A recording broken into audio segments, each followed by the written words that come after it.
안녕하세요. ERP 정보관리사 회계 이번 시간에는 6회, 2018년도 6회 2급 기출문제 풀어보도록 하겠습니다.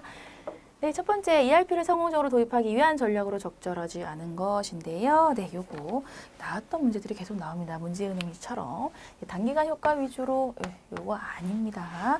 네, 6회 1번 문제, 3번이 정답이고요. 네, 이거 장기간 쓸 거 생각해서 고려해서 만들어야죠. 2번 문제요. 선택 기준으로 적절하지 않은 것인데요. 네, 이 부분은 네, 정답이 4번. 효율성 향상 중요한 거는 맞는데 수익성 개선도 고려해야죠. 수익성 안 나오는데 잘 나오게 하려고 ERP를 도입하는 부분인데 이거는 너무 말이 안 됩니다. 그래서 수익성 개선은 고려하지 않는다라는 건 말이 안 된다. 그래서 4번 푸시면 되고요. 3번 문제 ERP 도입의 최종 목적은요. 네, 이거는 고객 만족과 이윤 극대화. 이걸로 4번으로 푸시면 되겠어요. 이 문제는 거의 미스코리아가 세계 평화를 원한다는 것과 거의 동일한 문제 수준이에요. 최종 목적은 고객 만족과 이윤 극대화입니다.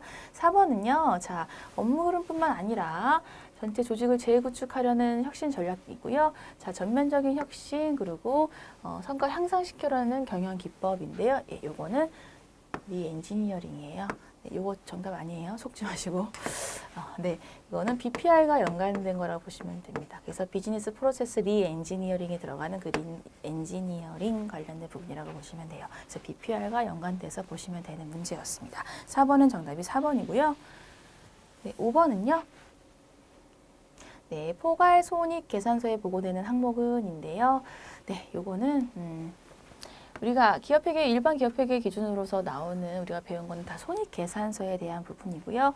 네, 요거는 요 포괄이라는 부분이 들어갔다는 거는 이게 사실 일반 기업회계 기준이 아니라 한국재택 국제회계 기준 관련된 부분이 포괄 손익 계산서를 사실상 채택하고 있어서 요거 포괄이라는 문제가 나오는 건 사실 좀 맞지 않는 방향이었지만 이렇게 생각하시면 돼요. 일반 기업회계 기준에서의 손익계산서에는 기타 포괄 손익 누계 이런 것들이 나오지 않지만 자, 포괄 손익계산서 한국채택 국제회계 기준에 있는 부분들은 이런 매도 가능 증권 평가 이익과 같은 기타 포괄 손익 누계액이 나옵니다. 그래서 약간 문제 방향이 썩 좋지는 않았던 문제였습니다. 이 정답은 여튼 4번. 네, 포괄 손익도 나온다는 게 포괄 손익 계산서에 있는 내용이라고 보시면 돼요. 간단히 얘기하면. 정답 4번이었고요. 6번 문제. 다음은 무엇에 대한 내용인가요? 라고 했을 때, 자, 정기하는 장부라는 거, 붕괴가 된 다음에 정기를 하는 부분인데요. 정기를 하는 부분은 총 계정 원장, 그 계정별로 정기를 한다라는 부분이죠. 그래서 총 계정 원장에 대해서 묻는 문제였고요. 그리고 주요 장부에 속한다, 주요부에 속한다라고 보시면 됩니다. 그래서 총 계정 원장 4번으로 풀면 되는 문제였고 잘 나오지 않는 개념적인 문제긴 했습니다. 이참에 이해하시면 되니까 괜찮고요. 7번 문제. 자, 원천징수한 4대 보험 중 회사에서 부담하는 건강보험료 납부액을 처리하는 계정 과목. 네, 요거는 정답이 저거 복리후생비에 해당됩니다. 왜냐면은 회사가 4대 보험 관련돼서 그 직원들에게 복리후생 차원에서 이 반반 부담하는 부분이잖아요. 그래서 복리후생비로 처리한다는 부분이고요. 네, 8번 문제 바로 보시면 매출채권에 해당하는 부분은 두 가지였죠. 매상매출금과 받으러움을 합친 게 매출채권이었죠. 그래서 매상매출금 찾으세요라는 거예요. 그래서 간단하게 계정 과목 묻는 문제들이 나왔고요. 그리고 9번 문제, 자, 회계상 거래가 발생할 때마다 장부에 동일한 금액을 차변 대변으로 나눠 기록하는 거, 복식부기죠. 그리고 단식부기 같은 경우는 이제 그냥 거래가 발생했을 때마다 그냥 쭉 적어놓는 거, 가계부처럼 적어놓는 거라고 보시면 되고, 연식부기는 복식부기에서 조금 더 보완해서 나오고자 하는 게 삼식부기예요. 근데 아직까지는 연식부기예요. 근데 삼식부기예요.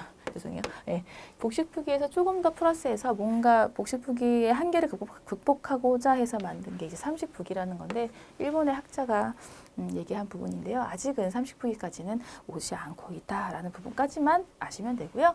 그냥 나왔기 때문에 뭔지 알려드리려고 말씀드린 겁니다. 여튼 문제의 정답은 복식부기고요.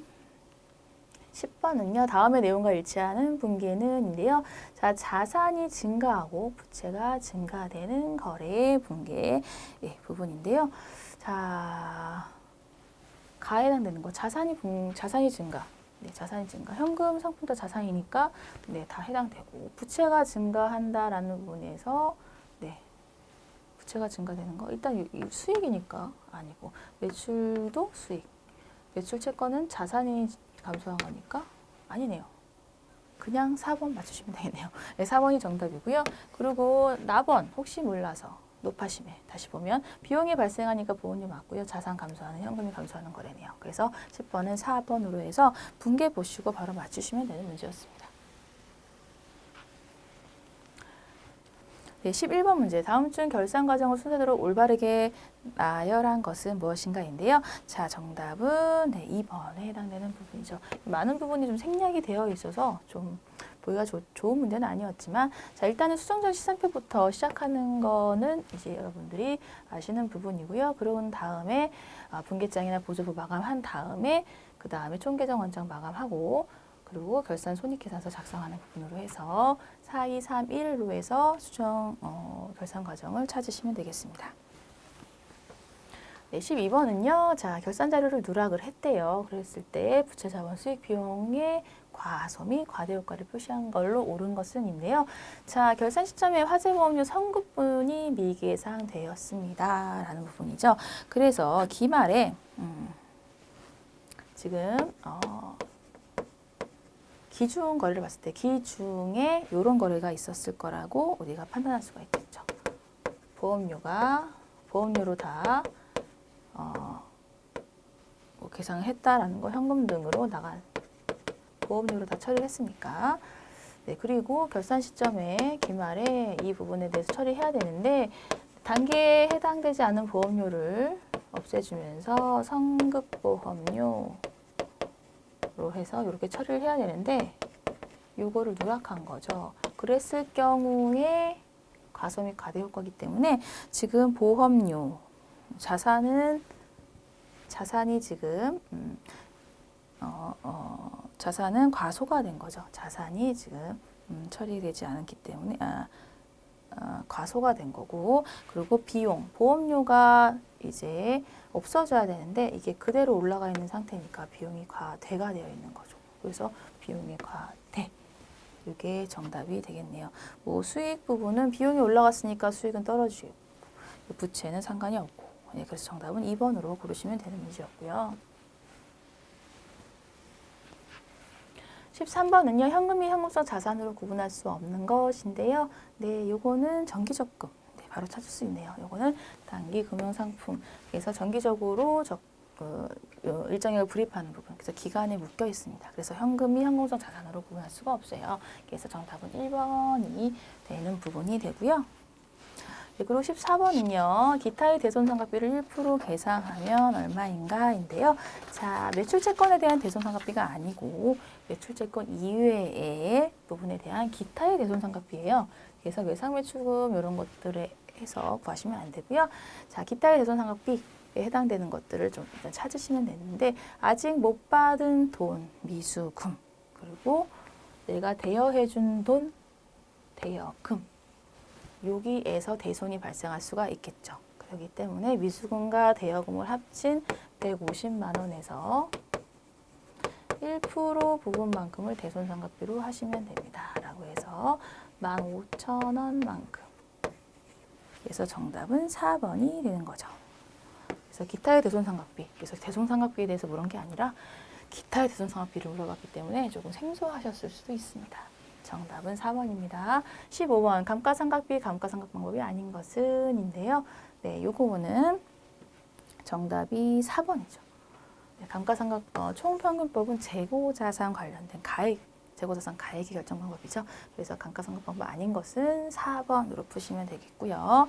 그리고 16번은요. 자, 구성요소, 감가상각의 구성요소가 아닌 것은인데요. 자, 취득원가에서 잔존가액을 뺀 거를 내용요소로 나눈 이런 것들은 정액법에 해당되는 내용이기 때문에 요거 세 개는 반드시 있어야 되는 부분이 되고요. 기장 방법은 내가 회사의 차원에서 할 수가 있죠. 그래서 이거는 구성요소라고 볼 수는 없습니다. 기장 방법은. 정답은 1번이고요. 16번은요. 다음에 지출 내역을 참고로 비용 처리해야 할 금액 부분이에요. 그래서 이거 자본적 지출과 수익적 지출을 구분하고 있는지 물어보는 거고요. 지금 봤을 때 바로 비용 처리할 부분은 약간 유지보수 되는 거, 수선하는 거라고 보시면 되는 거라서 자, 여기 파손에 의한 교체 비용과 건물 외벽의 도색비 요거가 수익적 지출에 해당되는 걸로 보시면 됩니다. 수익적 지출은 단기 비용으로 처리를 하죠. 네, 냉난방기 설치 비용은 자본적 지출에 해당되는 거라 자산의 가액을 높이고 있는 부분이라고 보시면 되고요. 그리고 이거는 어음 발행이니까 이거는 지급어음이죠. 상관없습니다. 네, 그래서 비용 관련된 거는 총 500에 200이니까 700만 원 되겠네요. 정답 3번입니다. 네, 18번 문제는요. 충당부채 설정 요건으로 가장 거리가 먼 것인데요.